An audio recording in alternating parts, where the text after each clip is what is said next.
நண்பர்களே, நாம பல நேரங்கள்ல நினைக்கிறது உண்டு, நான் கஷ்டப்பட்டு படிச்சதுனாலதான் இந்த வேலை எனக்கு கிடைச்சது, என்னோட திறமைகள் எல்லாம் நான் யூஸ் பண்ணதுனாலதான் இந்த கம்பெனில எனக்கு இவ்வளோ பெரிய பதவி கிடைச்சது, நான் கஷ்டப்பட்டு உழைச்சதுனாலதான் என்னால இவ்வளோ பங்களாக்கள் வாங்க முடிஞ்சது, என்னுடைய தன்னம்பிக்கையும் விடாமுயற்சியும் தான் என்னுடைய வெற்றிக்கு காரணம் அப்படின்னு நம்மளை குறித்து நம்ம பல வேலைகள்ல பெருமிதம் கொள்றது உண்டு.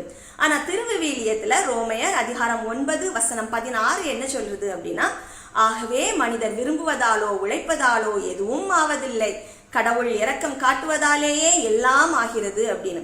அப்போ நாம விரும்புறதாலோ உழைப்பதாலோ நம்முடைய திறமைகள்னாலோ நம்ம கஷ்டப்பட்டு செய்யற காரியங்களாலோ நம்முடைய தன்னம்பிக்கையினாலோ நம்ம வாழ்க்கைக்கு வெற்றி வர்றதில்லை. அது யாரால வருது, எதனால வருது அப்படின்னா கடவுள் நம்ம மேல கொண்டுள்ள இரக்கத்தின் காரணமாக அது நமக்கு கிடைக்குது. அப்போ ஒவ்வொரு நாளும் கண்டிப்பா கடவுள் நம்ம மேல வச்சிருக்கிற இரக்கத்திற்கும் அன்புக்கும் நாம தவறாமல் நன்றி சொல்வோம், சிந்திப்போம். நன்றி.